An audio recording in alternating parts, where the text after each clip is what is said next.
Welcome to the B-Body Marketplace, where we treat, support, and invigorate our human bodies. In our lives, there is great importance and a need for the presence of emotional intelligence. We've spoken about this in our ebooks, as well as in our classes and other guided meditations.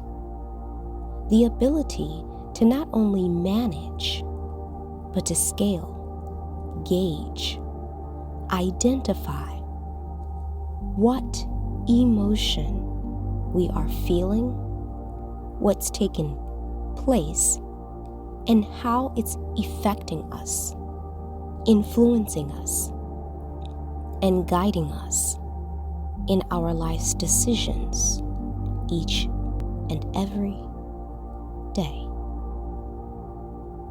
To be emotional is neither a positive or negative thing.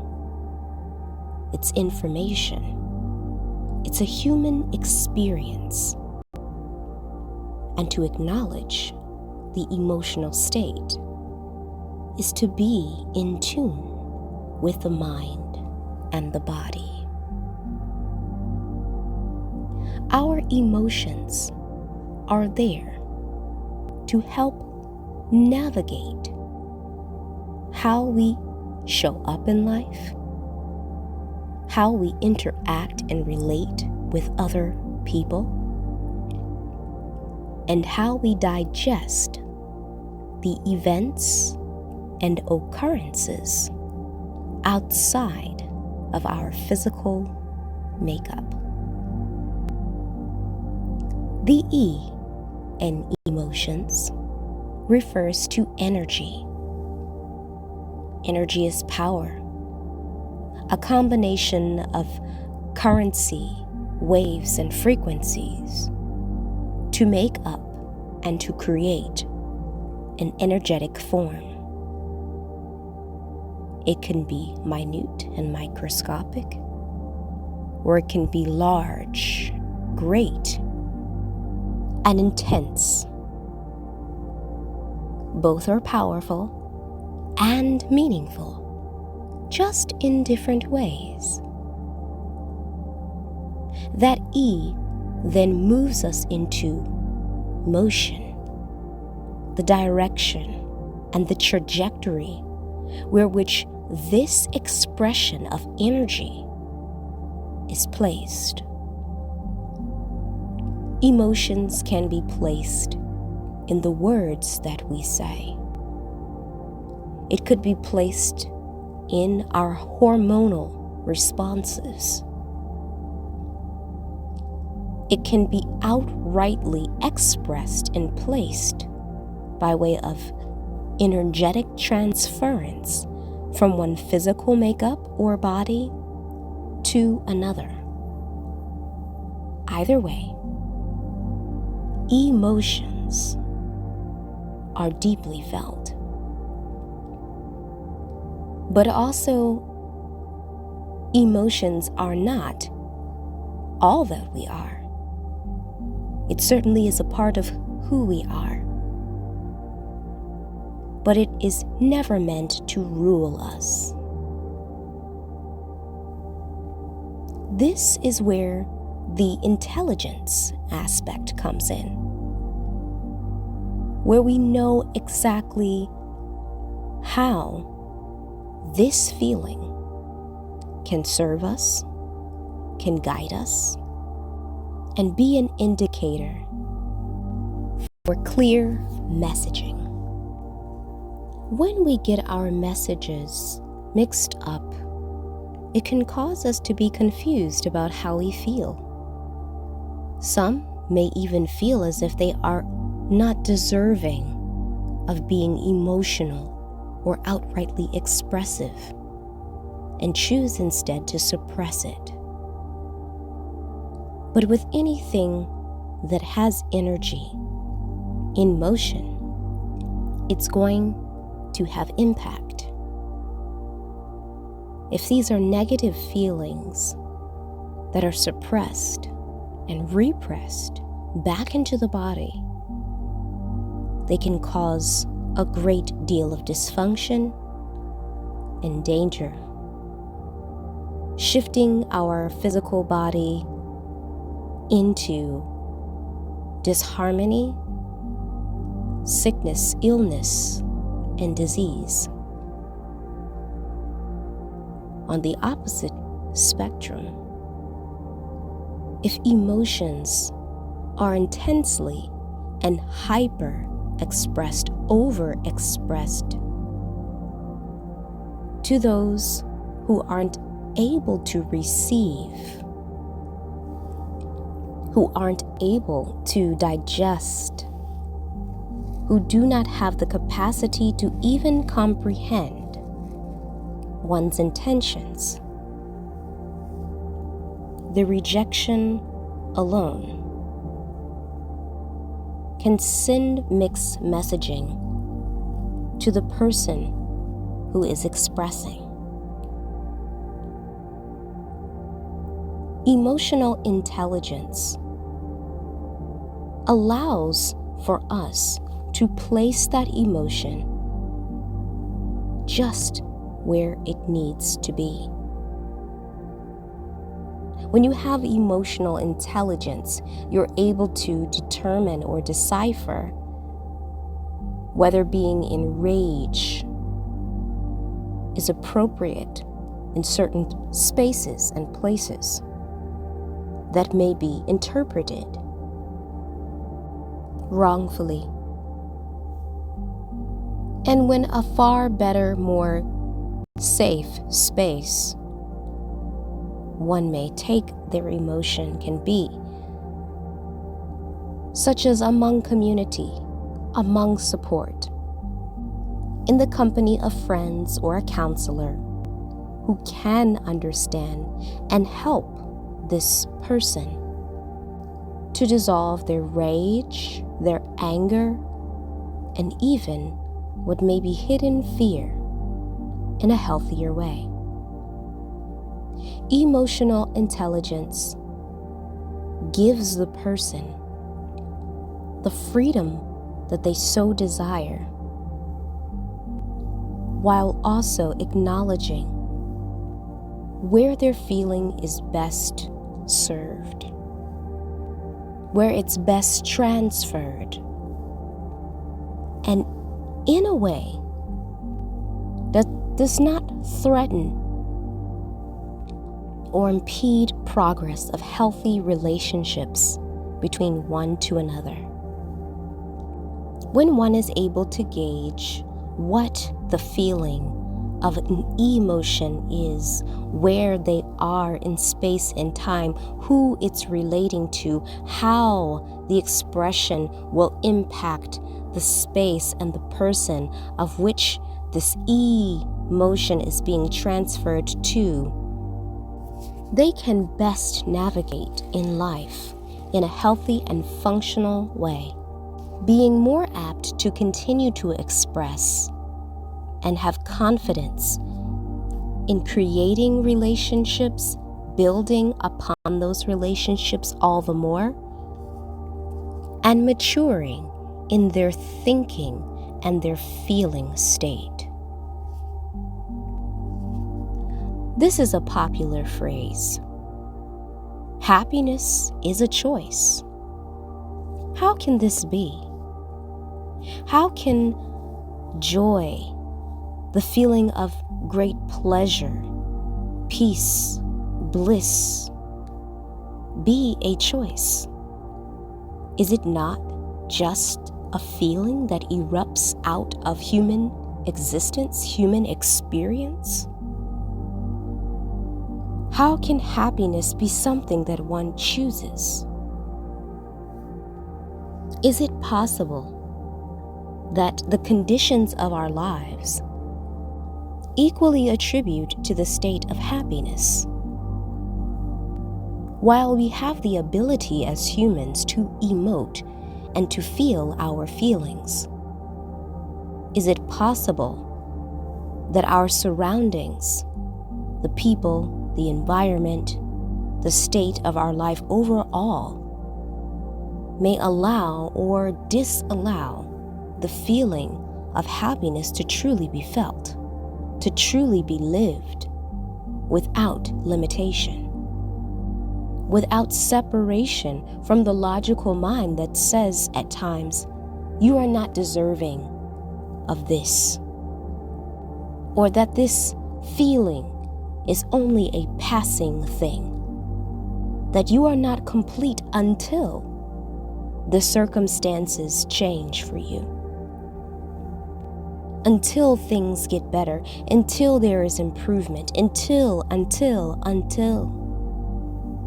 These conditions, whether involuntarily there or voluntarily there, do in fact have an effect on our ability to accept or invite, embrace, or amplify happiness, both the feeling and the state of it.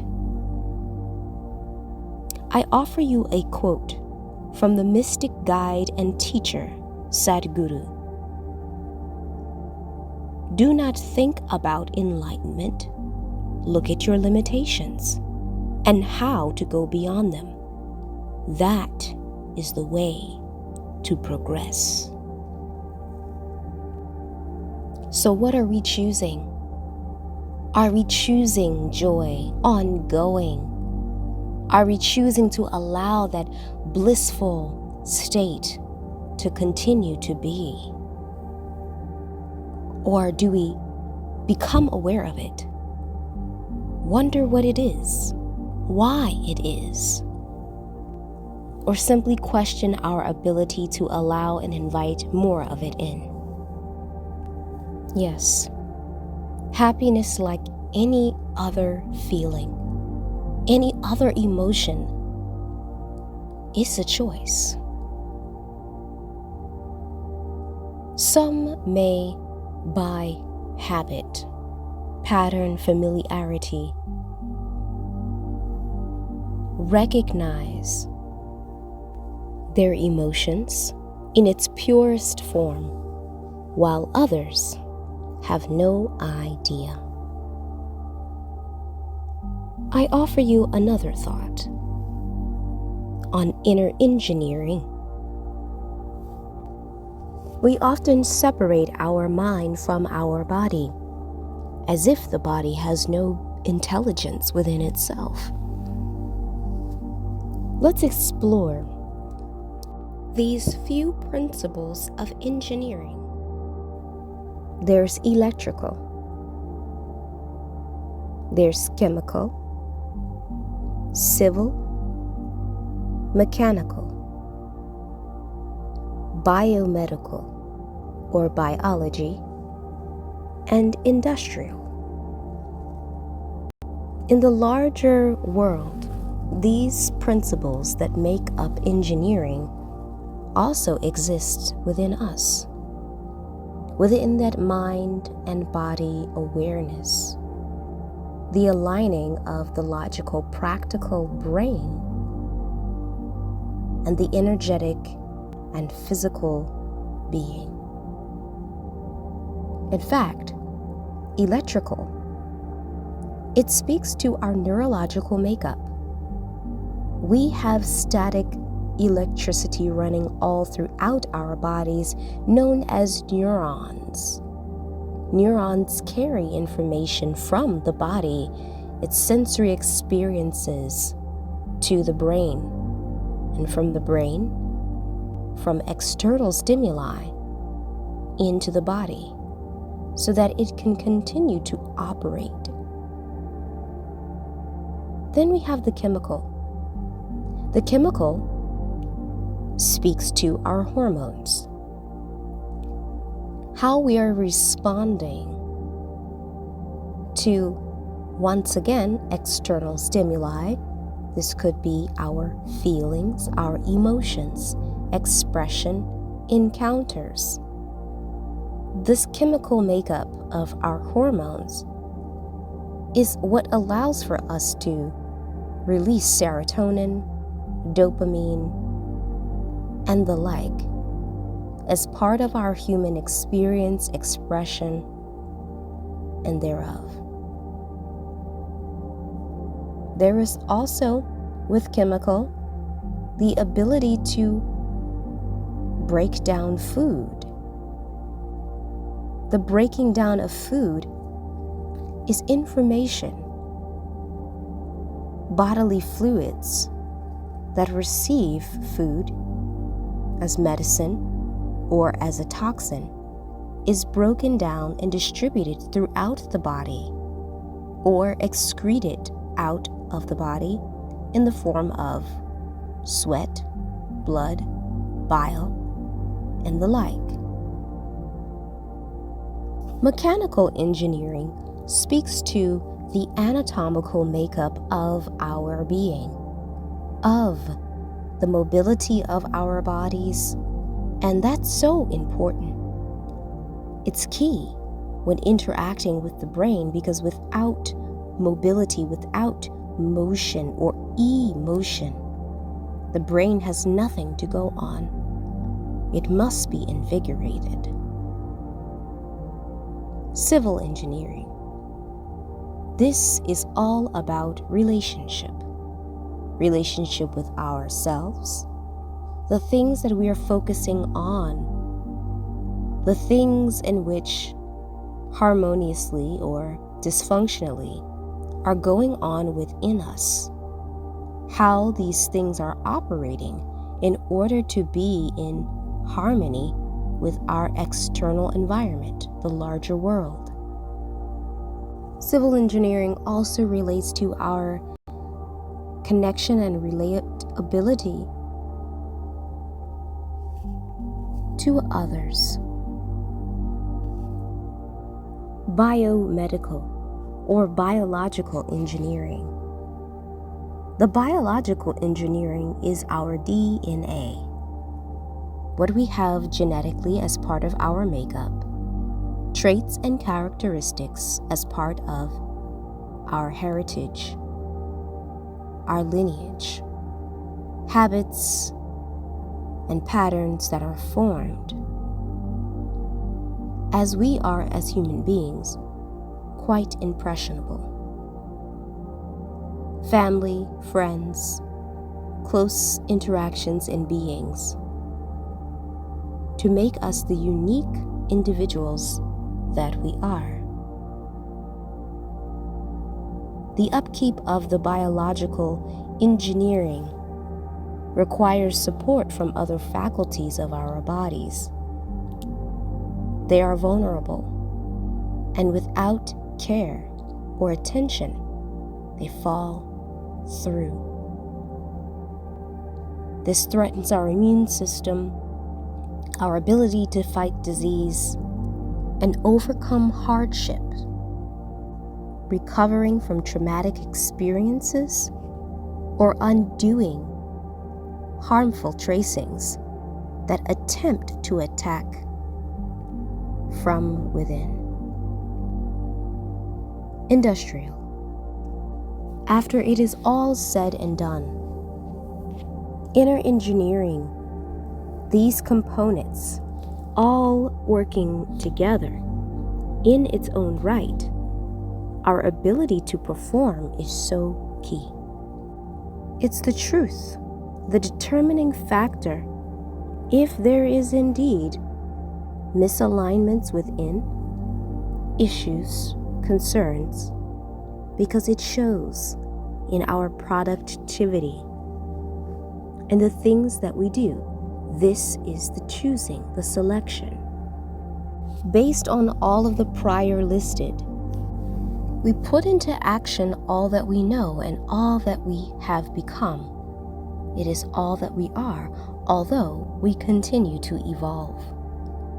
At any time, these components can be altered, changed, improved, enhanced, or utterly destroyed. It is all contingent on our choices.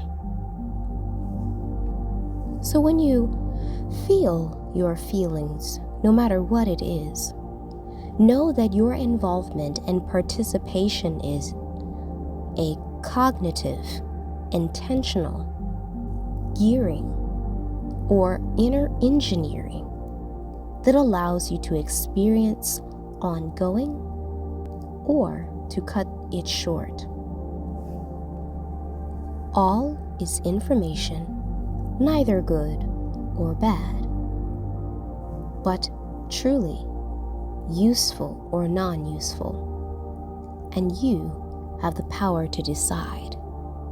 You have the power to drive these emotions forward, to give these emotions direction.